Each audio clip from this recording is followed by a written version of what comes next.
the symphony. Now, we're not talking about the symphony orchestra here, a musical ensemble of players that comes together to play music, but instead here a symphony, a musical form, or a way to organize different sections of related music that's considered part of one whole.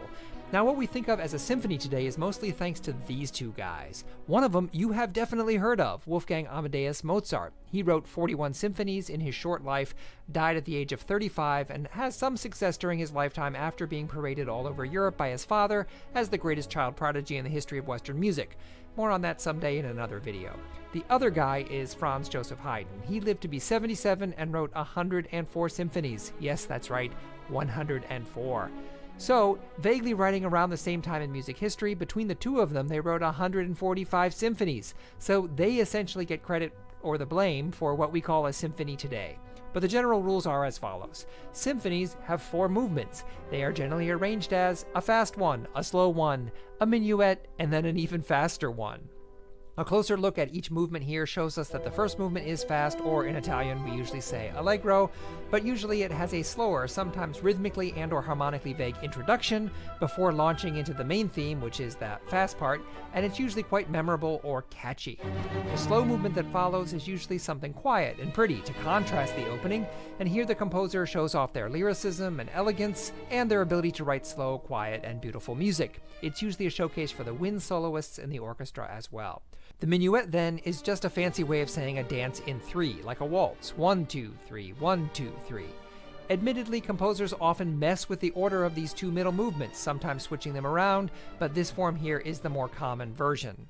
The last movement is almost always fast and meant to be a big, impressive finale. Lots of fast notes, lots of energy, and again the composer tries to have a memorable melody and lots of brass and timpani, and later on in music history, lots of percussion. So taken as a whole, this is the general form of the symphony. That's not to say every symphony conforms to this structure rigidly.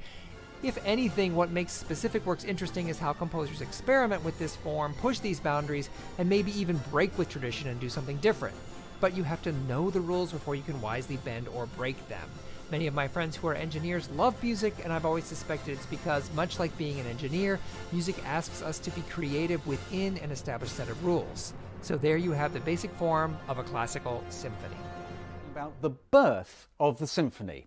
How did the symphony come to be the absolute centre of our concert programmes today? We even talk about the symphony concert, as if all we go to the concert for is to listen to the symphonies. Well, it wasn't always like that. And in fact, in the 18th century, when the symphony really began, it was often a very unimportant part of the concert programme. Sometimes it wasn't even called a symphony. In fact, here we have one of the earliest printed editions of symphonies held in the UK. This one's from the Bodleian Library in Oxford, 1773, and it's called Overtures, not symphonies at all. Overtures in 8 parts, that's 4 strings, 4 wind, could be played by 8 people, doesn't have to be played by a large number of people at all. And it's by a list of famous composers of the day: Stamitz, Van Hal, Miss Leverchek, the Princess Royal of Saxony, and Haydn.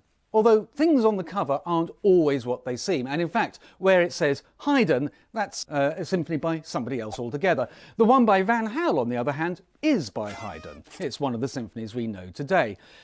In the middle, though, there is a woman composer. I always like pointing out female composers, and this one is Anna Amalia of Brunswick-Wolfenbüttel, an aristocratic lady, but also a very talented musician.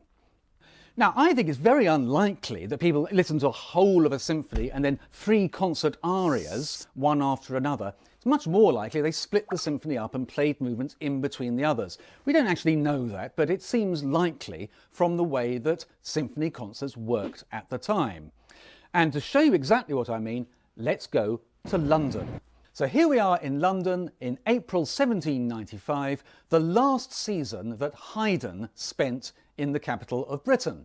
Haydn said that his years in London were the happiest of his professional life, and this concert was almost at the end of his last season.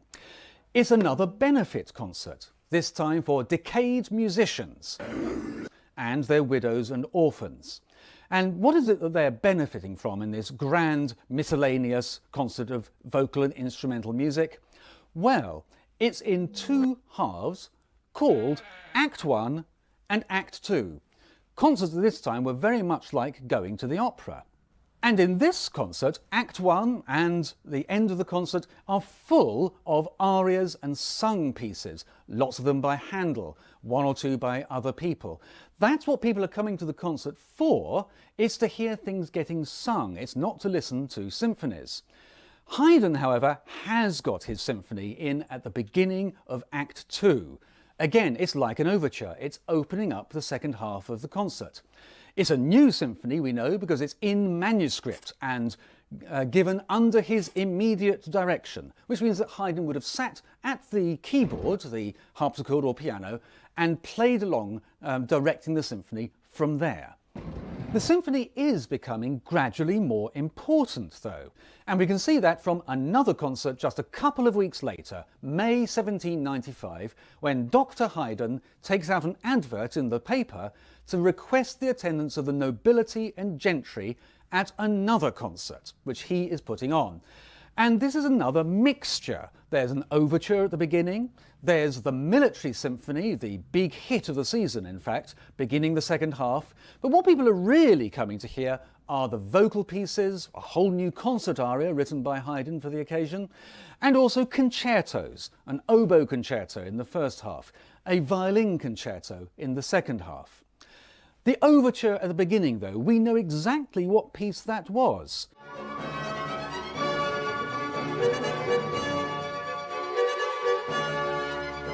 We know this because Haydn wrote it down in his notebook a day or so after the concert had taken place. So the symphony is not played all together, it's played one movement at the beginning and the rest to open up the second half. And in fact, when you hear the end of that first movement, you just want to stand up and applaud.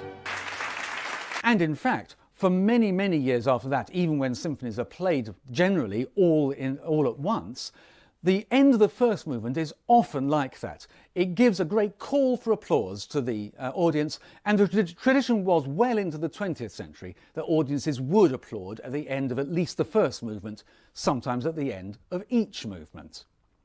So in this concert, the last concert ever given by Haydn in London, they actually played a whole symphony all the way through.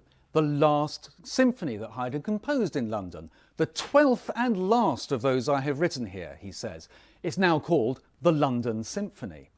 So it's gradually becoming more important. In fact, as symphonies stopped being called just overtures, the number of symphonies getting written dropped.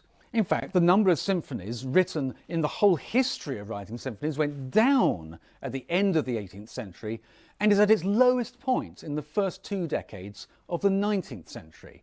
Then it starts going up again.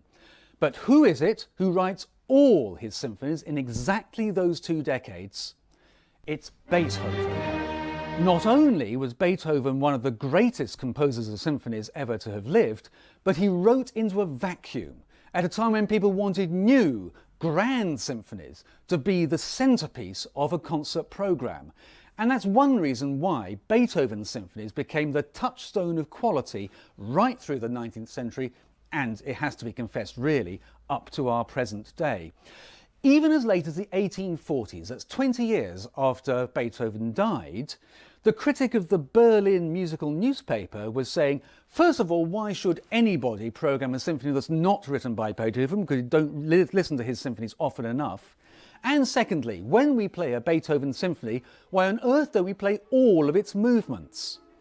In other words, the debate over playing the whole of a symphony altogether and whether you should make the symphony the centrepiece of a programme went on and on. Today, we know the symphony is at the centre of our concert life, but it only got there gradually, and it needed a bit of help from one of its greatest exponents. A symphony must be like the world, wrote Gustav Mahler. It must contain everything. It's the Rolls-Royce of musical concert forms. Any composer in the last 300 years worth his salt has aspired to write a symphony. You might even say the symphony has shown the orchestra how to speak.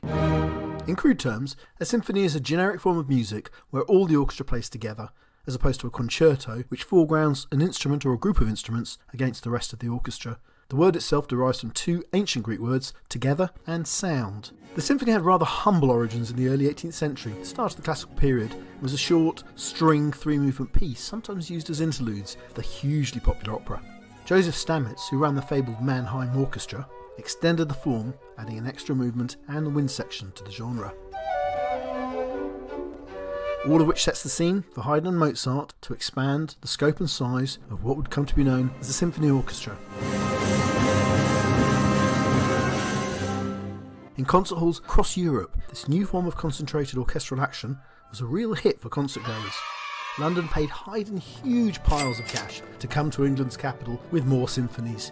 He ended up staying 4 years and adding his final 8 to a total of 104. The musical giant to stand on these giant shoulders was Beethoven, who dominated the form. Beethoven's symphonies are mighty. Even his humble first symphony is longer than most of Haydn's. However, Beethoven does wait till he's 29 before writing that first symphony, aware no doubt keenly of Haydn and Mozart's legacy over the former. Beethoven's third symphony is larger still, considerably larger, and has appropriately maintained its nickname of Eroica, the heroic symphony. By now, Beethoven is articulating political and philosophical insight that makes the music feel important, rather than just being sugar candy for our ears. The symphony articulated that importance and meaning. When Beethoven writes his sixth symphony, he describes an entire adventure in the country and adds a fifth movement. It's interesting that this is the period of classical music where the least symphonies were written overall, and that's because Beethoven was writing his, and no one else dared to. By the time of his ninth symphony, the form has grown more gigantic still, with a huge orchestra and a unique closing choral finale.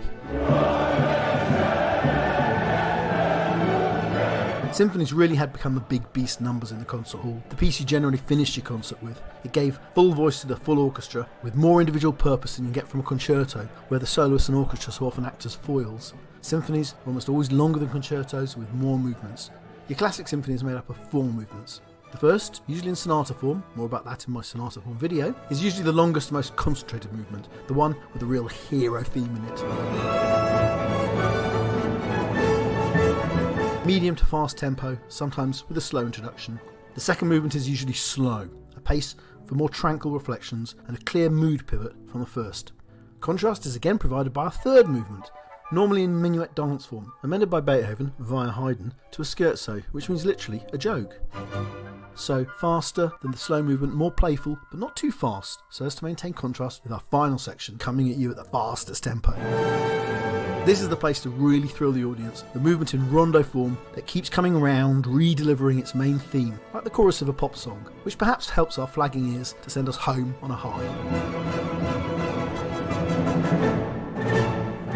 The symphony maintained its popularity right through the 19th century, with Schubert, Schumann, Mendelssohn, Brahms, Dvorak, Tchaikovsky all composing many of their greatest works in the form, with Mahler adding his 8th symphony, Symphony of 1000. Remember his containing everything quote? By now the performance could number in the hundreds, and works could contain 5 or more movements. Composers like Saint-Saëns adds an organ, but then back in the day, Haydn had added a piano to the end of his 98th. That's the great thing about a powerful generic form like the symphony. Its structures guide you and yet give you the opportunity to try different things all the time, structure and variation. Symphonies' popularity maintained right into the 20th century, with Russians like Prokofiev and Shostakovich writing some of their own and the century's greatest works in the form. Shostakovich's 7th, the Leningrad, manages to express the desperate state of his hometown and the entire Russian nation under threat of annihilation from Nazi attack. At the same time, it also manages to critique Russian communist society.